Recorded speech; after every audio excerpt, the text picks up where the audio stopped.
Ya, assalamualaikum warahmatullahi wabarakatuh. Selamat pagi Oke Zoners di akhir pekan ini di hari Jumat.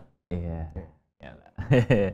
Ini libur nih sebenarnya nih, ya kan? Tanggal merah loh. Tanggal merah, Iya kan? iya. Selamat Paskah bagi Oke Zoners yang merayakan. Ini kita kedatangan tamu istimewa. Iya. Ini Persugihan Morning Zone. Ada Om Arung. Sehat Om. Sehat, Kita sehat. tes dulu ah. Oh iya. Luar biasa. Libur-libur datang ke kantor hanya Iya. untuk menemani Oke Zoners di Betul pagi sekali. hari. Iya. Mantap. Mantap ya. Sore. Biasa sore. Dia ibadah ya. Iya, sore aja. Oke. Iya. Tapi sore ya Om ya. Sore. Oke, siap. Oke, nih kita akan bahas apa nih Om Arung? Kalau ada Om Arung udah pasti bahasannya terkait soal olahraga. Iya, betul. Iya. Di pekan ini kita ada Iya. beberapa topik utama. Highlights nih ya. Highlight Iya. utama dari OK Zone itu ada Timnas Indonesia U17 yang Itu kemarin yang pertama di Piala tuh. Asia U17 Iya. pertama. Yang kedua tentu saja seperti biasa, Iya. MotoGP. MotoGP pastinya. Dan yang terakhir ada badminton ya. Ya, terakhir ada badminton. Menjelang Sudirman Cup ya. Menjelang Piala Sudirman, betul, Sudirman Cup. Oke. Ini kita ngomong satu-satu dulu nih Om. Oke, Ya oke, kan? satu-satu. Ngomongin U17. U17. Ya kan? Hmm. Yang ya banyak yang salah prediksi, ya kan? Karena kalah telak 0-6 06 dengan iya. Korea Utara. Menurut Iya. Om Arung seperti apa sih? Emang katanya, oh levelnya emang udah beda nih, gitu. Kalau kita bicara soal sudah sampai di level knockout ya, atau fase gugur, semua itu akan berbeda karena Iya. pemain itu ketika sudah sampai di fase gugur itu baru akan keluar Pressure-nya. mentalnya. Hmm. Bagaimana dia menangani menghandle pressure yang ada, Iya, juga bagaimana akhirnya kemampuan terbaiknya keluar. Iya, iya. Seringkali kan kalau misalnya kita flashback ya ke Piala Dunia 2002 misalnya di Qatar, Argentina kan kalah di pertandingan pertama. Iya. Setelah itu mereka memperbaiki diri, keluar-keluar akhirnya juara. Hmm. Spanyol 2010 Piala Dunia juga begitu, kalah di awal lalu memperbaiki akhirnya juara. Nah, terkadang ketika sudah sampai di turnamen, kemenangan itu akan membuahkan pemain gitu. Oh, oke. Jadi kalau misalnya dia sudah nilai sempurna, sebetulnya itu adalah momentum positif kalau misalnya bisa diubah dengan mindset Iya. yang berbeda gitu. Tapi ketika sudah sampai di level knockout, fase gugur, ya semua akan berubah. Iya, iya. Dan memang ya kita sebenarnya menang waktu itu kan lawan Korea Selatan ya. Iya, Korea Selatan. Tapi Korea Utara ini Korea Utara- entitas yang berbeda ya. Tapi bisa dibilang berbeda gitu. Iya. Kalau kita bicara Korea Selatan dan Korea Utara gitu. Iya kan? Korea Selatan kan ya mungkin bisa dicarilah datanya, bisa Betul, dicari video itu pertandingannya. dia. Jadi tim pelatih itu sudah Bener. tahu, oh ini pemain mainnya gini. Iya. Nanti dia taktiknya betul, begini. Ketika betul. sampai di Korea Utara, Nah, satu-satunya sumber videonya adalah ketika turnamen. Iya, Nah, ketika turnamen kan bisa aja Iya. tim nyembunyiin kekuatan kan. betul. Jadi dia diintip lawan, udah mainnya Iya. nggak usah gini-gini banget. Turnamen itu pun yang dilakukan di fase grup. Di fase grup 3 pertandingan Iya. doang. Nggak banyak ya. Nggak banyak. Tiba-tiba Iya, tiba-tiba loh kok jago? lo kok jago gitu. Gitu, Korea Utara. ya Dan kan? jangan lupa Korea Utara itu 2 kali juara juga U17 Piala Asia. Nah, Korea Utara 2 kali ya. 2 kali juara. Jadi nggak yang Iya, mungkin itu dia ini strateginya dia tertutup. Iya, ya. tertutup. Jadi- Introvert ya. iya. Jadi tidak diprediksi lawan. Jadi itu blessing in disguise ya. Negaranya tertutup tapi ternyata nggak ketahuan lawan gitu. Iya, dan pemainnya kan nggak main medsos ya. Iya, karena nggak ketahuan bener. Iya, jadi nggak Bener. tahu siapa pemainnya. Nggak ketahuan. Datanya cuma data yang, oh ini rilis pertandingan pemain, Iya, ya cuma itu dari doang. DSP doang. Cuman Tim- backgroundnya dia siapa kita nggak Iya. tahu. Mainnya di mana? Mainnya di gitu. mana, di mana tahu. Emang ada liga di Korea Utara? Ada. Oh ada ya? Pasti ada. Cuman kan kita nggak tahu. Iya kan. Tapi beberapa tahun terakhir kayaknya Liga Korea Utara nggak ikut ini kompetisi AFC gitu. Kayak misalnya AFC Champions League, Iya, AFC iya, iya, iya. Elite 2 gitu. Nggak ikut kayak. Jadi Ya, nggak makanya ketahuan. ada nggak? Ada. Gitu, oh ada ya? Cuman nggak tahuan. Nggak, jangan-jangan mereka ikut TC, ya kan? Dari kelompok umur Dari kelompok U12 misalnya Iya, gitu, bisa U14, U17 gitu. Memang tidak diikutkan liga. Nggak ikut. Heeh, Bisa jadi aja. full TC gitu. Jadi full TC. Iya. Heeh. Bisa. Bisa juga, Kan kita kan? juga nggak tahu di Korea Utara terjadi apa. Yang kita juga nggak tahu misalnya. Kemarin ada netizen yang bercanda juga. Gimana? Sebenarnya kita kalah 6-0 nggak apa-apa menyelamatkan nyawa pemain. Soalnya kalau kalah nanti dirundal. Iya. Itu jokes Itu netizen jokes Indonesia netizen ya. aja ya. Ya kan kita juga Iya, nggak iya, tahu. iya. Dan memang ya memang data terkait soal Korea Utara ini memang nggak banyak juga gitu ya. Banyak. Akhirnya itu juga yang membuat pusing pelatih mungkin ya. Iya, betul. Untuk meracik kira-kira komposisi formasi itu nanti akan seperti apa nih menghadapi lawan yang unpredictable lah bisa dibilang. Bisa dibilang begitu. Oke. Dan itu akhirnya Indonesia gugur lah. Sudah selesai ya. Tetapi tetap melaju ke Piala Dunia. Karena ada perubahan format kan, jadi kita dapat tiket ke sana. Dapat tiket ke sana ya. Dan ini yang benar-benar harus dimanfaatkan. Iya betul. Ini ya kan? kekalahan ini harus jadi pelajaran bahwa ternyata level kita tuh masih di situ, belum level selanjutnya. Jadi dan harus ditingkatkan lagi. Bagaimana nanti misalnya ketemu lawan yang sulit diprediksi, yang tidak tertutup seperti Korea Utara, dan nggak tertutup kemungkinan juga kan Indonesia ketemu Korea Utara lagi nanti Piala Dunia di fase gugur. Waduh. Iya kan? Nggak tertutup kemungkinan juga. Oh, tapi udah ada pengalaman. Udah ada pengalaman. Oh, pemainnya ini lagi. Tapi siapa tahu pemainnya ganti lagi. Iya. Kan kita nggak tahu. Bener. Pemainnya Kim. Nah itu kalau Korea Selatan Kim Park. Kalau Korea Utara tuh namanya keluarganya. Oh ini. Bukan Kim ya. Kim ada. Kim ada. Tapi namanya agak aneh-aneh. Marga ada Ri, marga O. Oh gitu. Iya. Tapi yang pasti nggak ada nama Kim Jong Un di sana karena nggak boleh. Nggak boleh ya. Nggak boleh. Cuma satu doang. Jadi kalau namanya Kim Jong, nah belakangnya apa gitu. Oh. Iya, nggak boleh sama. Nggak boleh sana, dan Ongnya pun jangan Jong, tapi Jeong gitu. Oh. Tapi bacanya Jong. Iya. Luar biasa, udah pernah ya ke sana ya? Udah pernah ke sana? Pengen sih ke sana, belum. Penasaran tapi ya? Penasaran. Kayak gimana ya? Indonesia kan punya kedutaan Korea Utara ya, jadi kita sebetulnya ke sana pun disambut. Iya, dan kita juga mungkin ya, ini ide juga sih ya. Ya mungkin nanti kita akan lawatan gitu timnas kita gitu ya untuk melawan timnas Korea Utara kan mungkin ya. Boleh aja kita ke sana. Iya. Jadi friendly match gitu misalnya. Friendly match bisa. Iya kan. Iya, supaya kita juga tahu gitu. Iya, kan untuk negara-negara yang tertutup ya kan, yang tidak bisa diprediksi. Nah, itu kita bisa lihat pemetaannya, mungkin kita bisa ngelihat training centernya kayak gimana gitu ya. Kan kita nggak tahu di sana. Soalnya kemarin nonton ya, itu pemainnya tuh gigih banget ya. Gigih. Iya. Kayak nggak ada ininya iya. Bukan nggak ada pantang menyerah gitu. Iya. Struggle banget gitu. Iya. Dan persisten banget gitu mainnya. Memang gitu tipikal Korea Utara. Oh. Mainnya Ngotot. Iya, benar. Bahasa Indonesianya susah sih. Waduh. Ngotot ya, benar ya. Mainnya persisten banget gitu. Iya. Dan itu yang membuat akhirnya tim kita walaupun udah bikin bis berhenti ya. Waduh. Di depan gawang. Parkir Airbus. Nggak cuma bus kalau kata Mourinho. Iya. Saya nggak cuma parkir bus, parkirnya Airbus. Iya, lebih gede ya. Lebih gede. Tetap aja bisa kejebolan gitu. Iya. Soalnya ya itu tadi, mereka perjuangannya bagaimana untuk menang. Iya. Karena kan kalau dan fisiknya kuat loh. Fisiknya kuat. Di luar dugaan. Iya, benar. Fisiknya kuat. Ya, itulah Korea. Ikut militer kayaknya. Aduh. Ada sih wajib militer, tapi kayaknya belum umur 17 dong. Jangan dong, kejauhan banget. Iya. Kalau di Korea Selatan. Ada. Korea Utara juga pasti ada. Oh, iya pasti, Pak. Pasti ada, nggak mungkin enggak. Nggak mungkin enggak ya. Oke. Tapi ini jadi momentum juga ya buat timnas U17 untuk berbenah diri, ya kan? Apalagi nanti menghadapi kompetisi turnamen yang jauh lebih besar. Jauh lebih variatif lawannya, nggak cuma di Asia doang, karena dunia, ya kan? Iya. Dan tim-tim yang mungkin jarang banget ketemu. Betul. Dan harapan saya ya, ketemunya sama tim-tim kelas dunia. Argentina, Brazil, ya kan? Iya. Ya kan, terus kemudian Spanyol, Jerman, iya kayak gitu. Iya. Kalau misalnya supaya dapat spotlight Om. Betul. Iya kan? Pasti disorot ya. Iya, karena pasti akan banyak scouting. Bener. Iya kan? Dan berharap supaya anak-anak muda di Indonesia ini juga bisa di-scouting sama pencari-pencari bakat dari Eropa untuk nantinya diboyong. Iya. Kalau kita ingat waktu U17 di 2003 di Indonesia ya, 2023, itu ada beberapa pemain yang sekarang tuh jadi incaran klub-klub besar gitu. Iya. Di Brazil ada Vitor Reis yang sudah direkrut sama klub besar, terus juga ada Claudio Echeverri dari Argentina, Vitor Reis dari Brazil. Jadi gitu-gitu. Iya, dan sempat main sama kita lah padahal ya kan? Di usia-usia mudanya gitu, maksudnya di kelas kelompok umur satu level muda, lah gitu. Iya. Ya pokoknya nanti bagaimana di turnamen Piala Dunia U17, Coach Nova semoga bisa mempersiapkan tim dengan baik. PSSI juga bisa memfasilitasi misalnya mau itu TC, mau itu uji coba.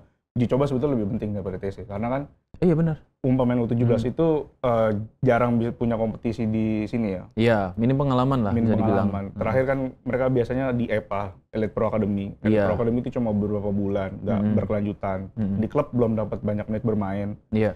Jadi mau nggak mau ya perbanyak uji coba. Harapannya uji cobanya sama siapa nih kira-kira? Uji cobanya mungkin setelah ini ya. Kalau biasanya kan turnamen itu ada drawing. Setelah drawing nanti ketahuan misalnya ketemunya tim Amerika Selatan, tim Eropa, tim Afrika misalnya seperti itu. Iya. Dicarilah tim uji coba. Gini deh, misalnya drawing ketemunya di grup tuh. Ini lintas benua kali ya uji cobanya. Iya, misalnya ketemu di fase grup tuh ketemunya ini aja ya. Contoh ya, Brazil. Terus ketemu Spanyol, terus misalnya ketemu dari Afrika Pantai Gading lah misalnya. Iya. Nah, cari lawan yang kira-kira punya mainnya kayak Brazil, mainnya kayak Spanyol, kayak Pantai Gading gitu. Itu penting. Bener. Pantai Gading gawat ini, karena ada Drogba ya. Wah, Drogba Junior. Ada Drog, julukannya ada Drog, plesetan. Afrika tuh kalau U17 lebih gawat, soalnya yang paling banyak juara U17 itu Nigeria. Iya benar. Nigeria 5 kali, bawahnya ada Brazil 4. Terus negara kayak Ghana pun pernah juara gitu. Iya, jadi bener. Yang perlu diwaspadai di U17 itu selain Amerika Selatan, Eropa ya Afrika. Jadi kalau misalnya nanti di fase grup ketemu tim Afrika, hati-hati aja. Karena mereka juga unpredictable juga ya. Unpredictable. Karena biasanya pemain-pemain Afrika itu lebih ini ya. Ketika di junior tuh mereka lebih bersemangat untuk main karena mereka punya motivasi pribadi lah. Iya, meningkatkan taraf hidup, ya kan segala macam ya. Direkrut sama klub-klub Eropa. Gitu. Iya. Menjadi spotlight. Ya. Dan ya mudah-mudahan ini jadi ajang yang bagus untuk spotlight anak-anak muda di Indonesia. Timnas ya, timnas U17. Ada perubahan ini nggak kira-kira? Kalau perubahan pemain kemungkinan pasti ada. Pasti ada ya? Ya. Tapi yang kemarin jadi highlight siapa aja nih? Misalnya penjaga gawang ya, Dava itu udah bagus lah, nggak terlalu perlu dibongkar. Evandra itu udah pasti main. Evandra kan sudah main di Piala Asia U20, yang level yang lebih tinggi, jadi dia pasti akan dipertahankan sama Coach Nova lah. Umpan-umpannya luar biasa loh Evandra. Iya, Evandra oke lah, sangat oke. Terus ada Zahabi, Goli. Dia udah pernah debut juga lah sama Persija. Terus juga ada Fadli Alberto, strikernya nih ya. Dan ya ada beberapa pemain yang Putu Panji juga sebagai kapten, sebagai pemain belakang gitu. Jadi Matthew Baker juga ya. Matthew Baker kan udah main di Melbourne City U17 atau U18, udah lumayan lah di klub. Jadi pemain-pemainnya kemungkinan ya mungkin yang akan dibongkar adalah dari sisi pelapis. Oke. Tapi pemain-pemain intinya tetap ya. Kemarin kelihatan ya jomplangnya ya. Jomplang. Pada saat melawan Yaman ya.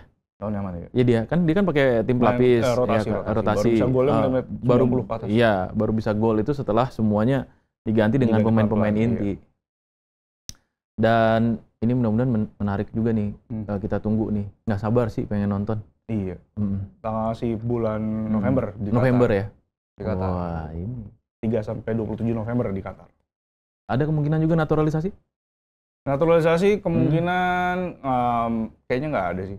Untuk tim usia 17 ya belum ya? Belum. Kalau kan kalau misalnya U17 itu biasanya kalau di luar negeri itu masih bisa berpindah ke warga negara. Jadi nggak ada naturalisasi ya? Nggak jadi hal yang urgent ya? Nggak jadi hal yang urgent. Kecuali mungkin dia mau main di Indonesia itu misalnya nih kayak Matthew Baker gitu, dia belum megang, kan dia masih di bawah 21 tahun, masih boleh pilih kewarganegaraan kan? Iya.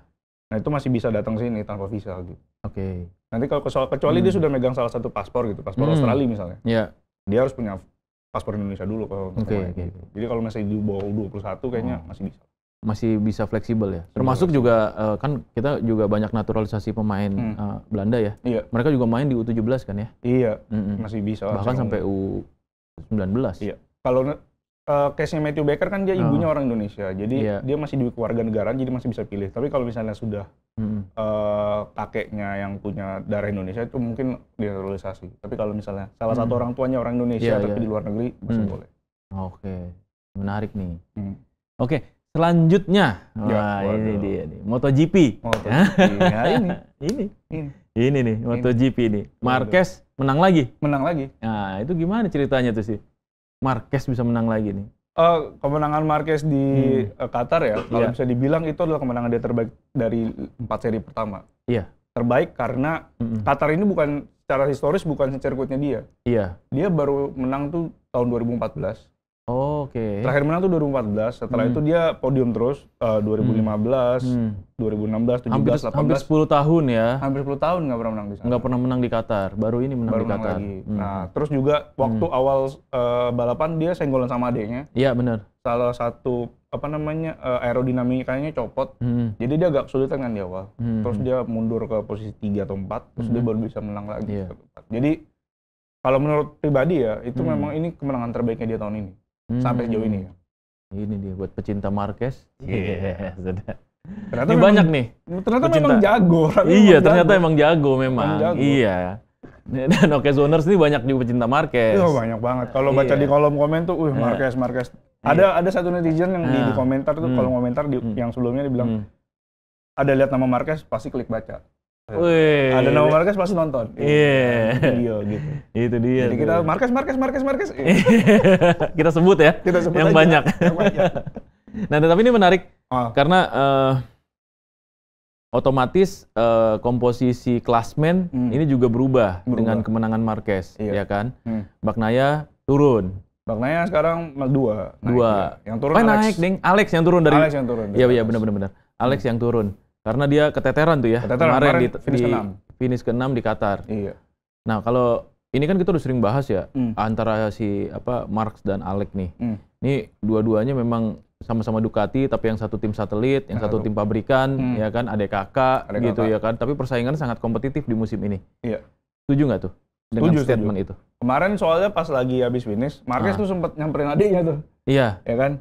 Adiknya nyalip lah di jalan sampingan, terus dia kayak ngomong-ngomong gitu. Nggak tahu kan kita ngomong apa. Mungkin agak sedikit ini aja kali. Dia bilang, lu jangan nabrak-nabrak lagi kayak gitu. Oh. Soalnya kan Alex juga kena penalti kan. Penalti long lap gara-gara nyeret di jantungnya keluar gitu. Jadi mungkin Marquez ya ngasih tahu, jangan kayak gitulah.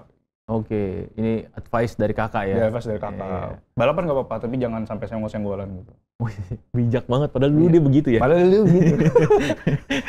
Padahal dulu dia seruntulan kata orang. Sembarangan banget. Tapi kan ya orang semakin berumur nambah, terus dia juga pernah kecelakaan parah, cedera 4 tahun, jadi dia lebih bijak sekarang. Dan memang kira-kira nih, dalam sisa kompetisi yang selanjutnya di mana? Selanjutnya di Spanyol 2 minggu lagi. Di Spanyol, Jerez ya? Jerez. Oh, ini Jerez juga terkenal agak-agak serem nih. Agak serem. Tapi Marquez 3 kali menang di situ. 3 kali menang di situ ya? Terakhir Bagnaia hat-trick 3 kali di sana, beruntun. Nah, itu dia tuh, maksudnya yang mau ditanyain. Nah, ini dengan adanya pertandingan nanti yang di Spanyol gitu ya, Bagnaia kira-kira gimana? Kalau misalnya kita lihat tren 3 tahun terakhir ya, Bagnaia itu di awal-awal agak sedikit kesulitan, tapi ketika sudah sampai di Jerez, dia menang. Setelah itu dia akan dapat momentum positif. Oke. Nah, ini adalah bagaimana nanti Marquez bisa menjaga itu. Iya. Jangan sampai misalnya Bagnaia itu menang lagi di sini. Kalau misalnya Bagnaia menang berarti dia peringkat pertama ya? Enggak, masih Marquez. Masih Marquez. Cuman kan kalau Bagnaia menang dia punya ini motivasi lebih. Gue menang di kandangnya Marquez nih. Iya, benar. Jadi itu bisa momentumnya bisa balik lagi. Kan kemarin banyak yang mengira ketika Bagnaia menang di Amerika, momentum akan balik ke dia. Terus juga dia juga pernah menang di Qatar. Ternyata enggak kan? Meleset semua. Jadi Marquez yang kemarin meraja lagi. Jadi nanti ya Spanyol kita lihat aja nanti dari sesi latihan, dari kualifikasi, dari sprint race itu nanti akan kelihatan siapa yang kira-kira akan. Asal nggak kejadian kayak di Argentina kemarin. Iya betul. Atau di Amerika. Ya kan, yang Argentina Bagnaia itu terus juga Marquez jatuh di Amerika. Iya. Jangan ada yang jatuh biar seru. Iyalah, biar ada kompetitif ya. Iya, kompetitif. Pertandingannya. Tahun lalu kan Marquez peringkat 2. Belakang terus belakang sama Bagnaia kan. Nah, itu Bagnaia sama Marquez tuh adu-aduan cepet tuh waktu lagi balapan. Jadi iya. Mungkinan kayak gitu lagi tahun ini. Iya. Prediksi di Spanyol cuaca gimana? Cuaca Spanyol karena kemarin sempet ya rame yang bukan di Qatar, Deng. Sebelumnya ya di Argentina ya. Argentina. Yang gonta-ganti ban. Gonta ganti ban. Itu di mana? Amerika di Amerika ya? Amerika. Amerika ya, oke. Drama tuh sebelum start lagi. Iya. Nah, Di Amerika, sorry. Kalau di Heres kayaknya cerah sih. Cerah ya? Cerah. Jadi nggak bakal ganti ban basah, ban kering ya? Nggak. Nggak ada drama kayak gitu. Jarang juga di Heres terjadi kayak gitu.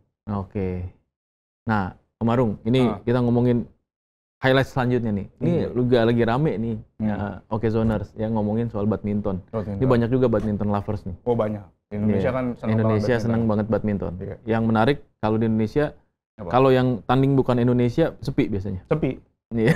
Udah pasti. Apalagi kalau kayak misalnya turnamen di Istora kan, ketika yang main bukan Indonesia, udah sepi. Misalnya satu lapangan nih, di Istora kan biasanya kalau turnamen dibagi 3 kan, lapangan dibagi 3. Misalnya penontonnya di sini, mainnya di lapangan 3, tetap aja yang ini ilmunya sana. Iya, benar.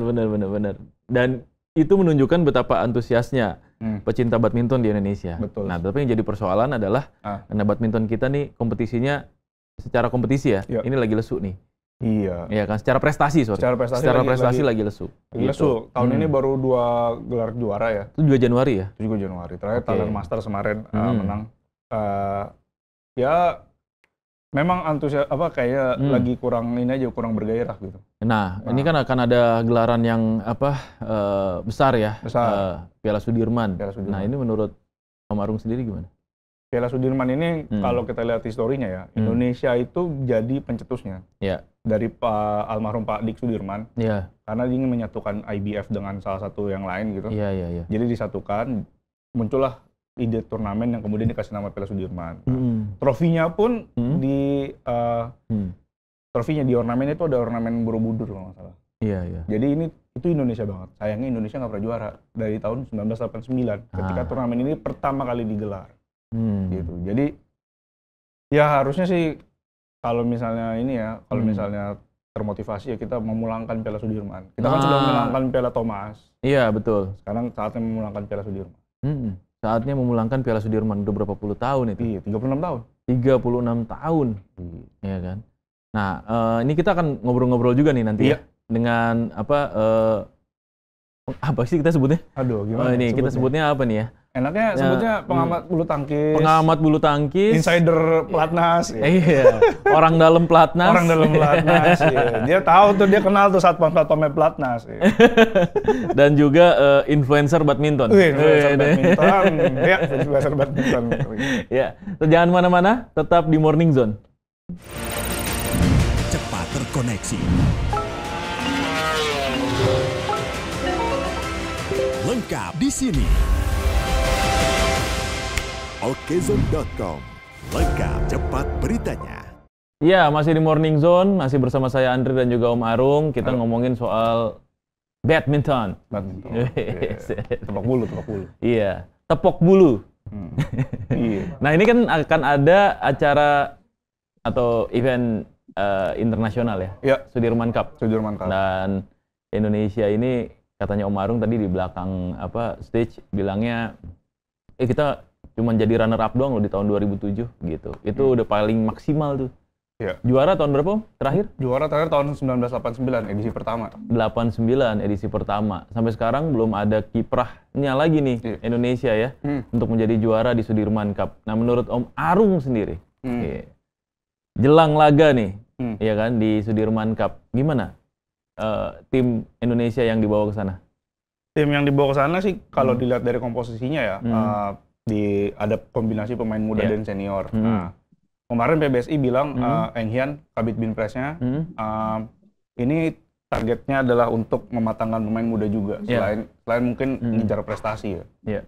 Jadi mungkin jangan banyak berharap aja di tahun ini ya lolos dari fase grup terus sampai semifinal tuh udah bagus sih kayaknya. Dan ini katanya udah terhubung juga nih ya dengan salah satu badminton lovers. Oh, badminton lovers deh. Dan juga ini ya korespondennya Okezone yang biasa membahas tentang badminton. Gitu. Ya. Dan dia juga influencer juga ya. Iya. Di badminton ya. Centang biru. Instagramnya centang biru. Sudah pasti dia akan memberikan bocoran-bocoran nih. Kira-kira siapa aja yang dibayar? Yang dibayar lagi. Yang dibawa maksudnya ya, yang dibawa untuk ikut di ajang Sudirman Cup. Kita bertemu dengan Om Bagas di Zoom. Halo, selamat pagi. Selamat pagi Om. semuanya.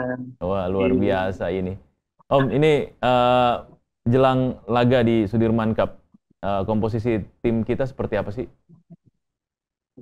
Ya, kalau kita melihat dari komposisi tim yang kita bawa nih ya untuk di Piala Sudirman nanti, memang ini sudah komposisi terbaik yang dibawa sama tim Indonesia.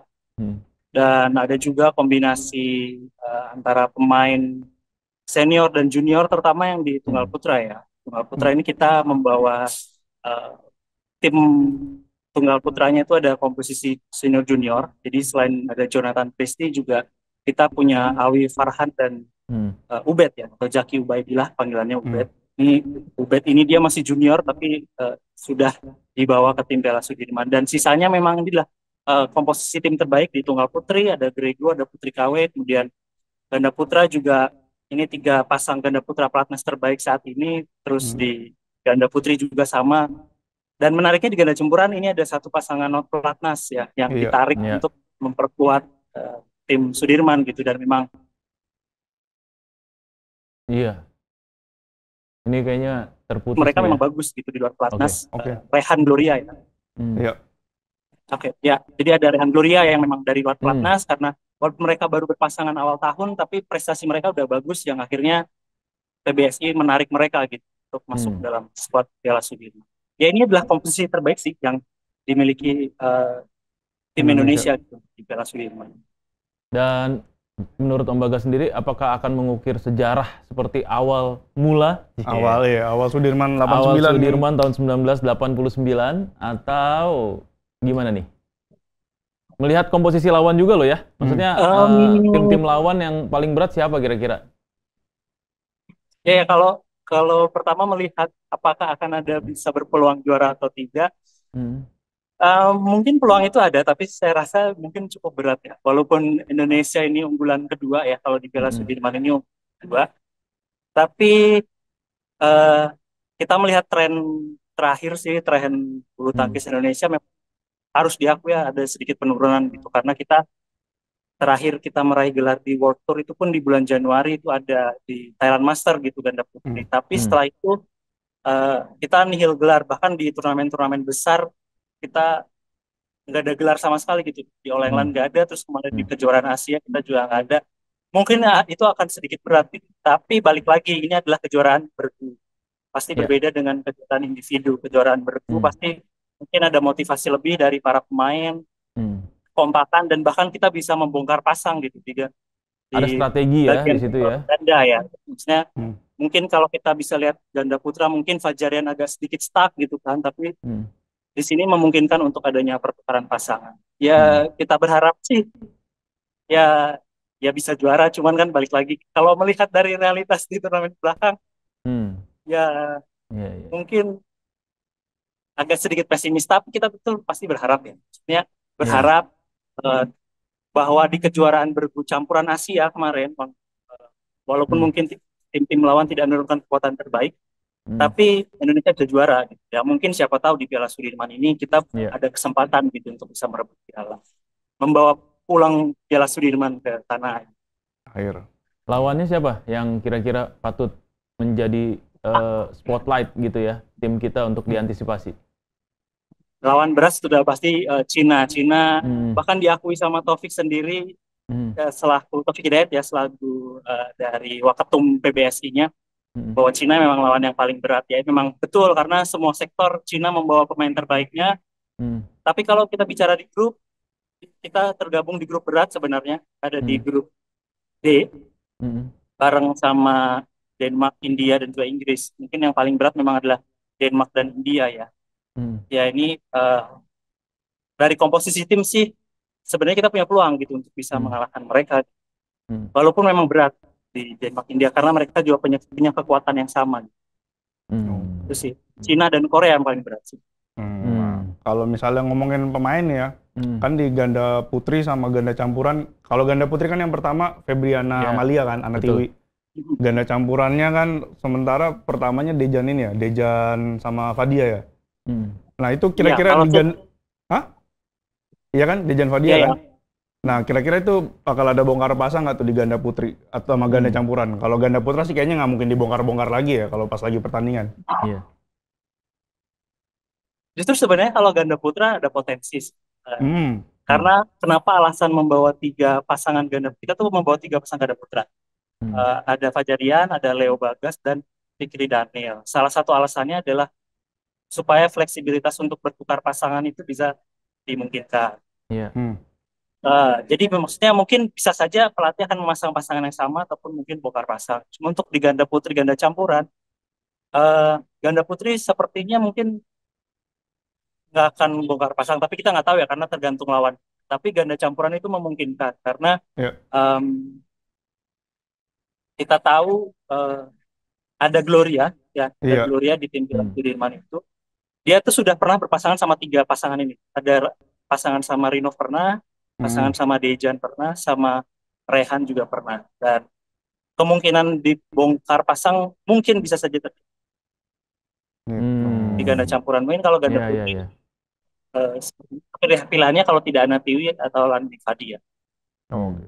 Oke. Ini sampai mana kira-kira prediksi Om Bagas? Fase grup lolos nggak? Fase grup lolos nih ya? Harusnya sih lolos dari fase grup bisa. Iya. Itu dulu lah ya. Yang paling deket targetnya kan lolos fase grup nih. Ya kan? Baru setelah itu kita pikirkan lagi. Dengan pikirkan lagi ke depannya, step by step. Ya, karena di perempat final kita belum tahu lawannya ya. Karena karena dikocok lagi kan. Ya, betul. Itu diundi lagi, kita belum tahu lawannya. Cuman kalau yang di fase grup ini, kita melihat peluang di melawan Denmark sama India seharusnya bisa. Bisa mencuri poin setidaknya 3 gitu. Mau menang 3-2 yang penting kan menang ya. Gitu. Iya, benar. Betul. Iya. Benar. Kalau bisa 3-0 kita. Waduh. Iya. Aduh. Pede dong. Nah kan ini juga kabar-kabarnya kemarin kan Taufik bilang katanya mau ada promosi degradasi nih habis Piala Sudirman. Nah kira-kira penghuni pelatnas gimana nih? Spill dikit dong. Penghuni pelatnas terutama yang mau turun di Sudirman nih ketar-ketir nggak? Gitu. Ini degradasi kemana sih? Gitu. Iya, degradasi ke klub, dipulangin. Iya. Gimana kondisi pelatnas? Kondisinya aja deh, nggak usah jangan pemainnya deh. Nanti kondisi pelatnas ya, karena kalau pasal degradasi kita nggak ada yang tahu ya. Kalau kondisi pelatnas sekarang sih, ya itu sih mereka sekarang lagi kerja keras karena minimnya gelar ya di beberapa turnamen ke belakang. Jadi itu yang bikin mereka mungkin jadi cambukan juga buat mereka gitu. Kalau yang saya lihat tadi sih mereka sudah mulai berlatih para pemain yang pulang dari BAC itu kayak saya Jojo. Nah menariknya kan di tunggal putra ini baru aja pergantian pelatih ya. Maksudnya walaupun baru berapa bulan tapi sudah ada pergantian pelatih. Nah ini sih tadi mereka sudah mulai beradaptasi dengan pelatih baru Indra Wijaya ya yang di tunggal putra. Jadi mereka punya ambisi yang sama gitu untuk bisa meraih prestasi. Ya setidaknya mendapatkan gelar kembali gitu. Karena mereka juga tadi juga sempat beberapa ketemu pemain kayak Leo Bagas yang kemarin dapat perunggu di BAC, mereka juga menyayangkan nggak bisa juara, termasuk Jafar Felisa. Ini yang pemain kejutan kemarin di BAC, bisa dapat medali perunggu, bahkan mereka begitu menyesal karena nggak bisa lolos ke final. Gitu. Walaupun ya itu mereka masih muda, tapi mereka masih punya harapan jangka panjang. Ya intinya sih mereka saat ini lagi sedang berjuang untuk bisa meraih podium juara lagi. Amin. Dan yang pasti apapun isunya kan membuat suasana pelatnas ini lebih kompetitif ya. Iya betul. Diharapkan dengan ada promosi degradasi jadi lebih jadi lebih motivasi lah pemain yang terutama yang di Sudirman kan. Biar jadi degradasi, biar nggak pulang gitu dari pelatnas. Jadi lebih bermain lebih total, lebih maksimal ya kan untuk menempatkan posisi kan gitu ya. Iya betul. Wah ini luar biasa nih insight-nya nih. Ada tambahan lagi nggak, Om Bagas? Apa ya? Paling menarik tadi antara pergantian pelatih ya. Terus apa lagi? Pelatih ganda putri yang dari Jepang itu sudah nyampe. Maksudnya orang Indonesia, Karel Mainaki, cuman sebelumnya berkarir di Jepang. Terus sekarang udah pulang dan ya dia pengen menerapkan bahwa pelatihan di Jepang tuh pengen diterapkan di sini karena kita tahu ya ganda putri Jepang tuh kuat-kuat banget dan memang dia menyoroti salah satunya adalah konsistensi bermain dengan jangka panjang misalnya pasti soal stamina kan makanya pertandingan ganda putri itu bisa kadang lebih sejam lebih itu yang dia soroti gitu. Ganda putri kita tuh kadang suka konsistennya turun dan ya paling menarik adalah duet baru mereka juga ada Apriani Feby. Ya, Apriani ini diduetin sama pemain junior yang mungkin lebih bawah lagi dari Fadia gitu. Nah, itu tadi mereka sih sudah menjalani latihan juga gitu. Untuk mungkin mereka tidak di Sudirman tapi untuk menjalani persiapan 3 turnamen yang dijadwalin 3 turnamen atau lebih termasuk mau di Indonesia Open mereka mau disiapkan di Indonesia Open. Oke, ini dia nih informasinya nih. Tapi latihannya ada perubahan pola nggak sih? Dengan pelatih baru ada perubahan pola nggak? Pola latihan? Sejauh ini sih yang dari pelatih baru memang dia baru melihat dulu gambaran karena kalau tidak salah dia sampaikan itu baru minggu lalu dia melihat progres latihan seperti apa gitu. Nah sejauh ini dia akan masih melihat dulu apakah yang harus akan diterapkan nih gitu kan mungkin ya salah satunya genjot fisiknya tadi. Oke, berarti akan banyak latihan fisik nih ya? Banyak fisik. Ini menarik nih, kita patut untuk nunggu nih. Iya, ini dia. Ini dia. Om Bagas, terima kasih ya Om ya atas waktunya ya dan informasinya. Mudah-mudahan tim Indonesia bisa kembali berjaya nih di badminton, terutama di Sudirman Cup nanti. Amin. Thank you Om. Thank you Om. Ya, terima kasih semuanya. Hati-hati pulang ya. Luar biasa nih. Luar biasa, iya. Dan dia nongkrong terus deh di Pelatnas ya, memantau tim Indonesia ya. Betul, nongkrong terus sih. Iya. Punya kantin? Punya kantin deh. Iya. Nanti kalau mau lengkap-lengkapnya tunggu di Okezone aja beritanya. Betul, itu dia. Detail beritanya tuh di Okezone. Di okezone.com ya. Bridgingnya mantap ya. Iya, bridgingnya mantap banget emang Om Arung. Okezoners kalau mau baca yang lebih detail lagi baca Okezone. Iya, baca Okezone nanti. Nah, ini memang tadi ya dibilang ada pelatih baru, terus kemudian dengan mungkin nanti ke depannya akan ada pola latihan baru, terus utak-atik pasangan untuk pasangan-pasangan ganda. Ini menjadi strategi yang memang harus dilakukan berarti ya Om Arung ya? Iya, harus dilakukan untuk terutama kalau misalnya kita bicara bongkar pasang pasangan ganda ya, itu akan memberi penyegaran lah dengan pemain-pemain gitu. Jadi kalau kita lihat tahun lalu itu sudah dari tahun lalu itu udah ada bongkar pasang terutama di ganda putra ya dari Leo Bagas, Daniel dan Fikri. Tadinya kan Leo dan Daniel, terus Bagas dengan Fikri. Ketika mereka stuck, diganti bongkar dan ternyata Leo sama Bagas cocok. Sudah juara di Korea Open. Mereka bisa sampai melaju jauh di turnamen-turnamen lain. Daniel Fikri juga seperti itu. Jadi sebetulnya bongkar pasang pemain terutama di sektor ganda itu bukan sesuatu yang ini ya, bukan sesuatu yang tabu dan ya mungkin terkadang pelatih melihat memang ternyata dia tidak cocok atau stuck, jadi perlu digeser, diganti gitu. Padahal kan dulu-dulu ya Indonesia kan punya pasangan-pasangan ganda yang mendunia lah gitu ya kan. Mereka bilangnya kalau misalnya kurang lama ya akan tidak ada chemistry-nya nih gitu. Nah bongkar pasang pemain sebenarnya kan akan mengurangi chemistry kan. Tapi nggak terbukti ya sebenarnya saat ini ya. Sejauh ini sih kalau dari Leo Bagas dan Daniel Fikri ya tidak terbukti sih. Karena biasanya kan juga kalau di Pelatnas itu latihannya mereka suka tukar-tukar pasangan juga.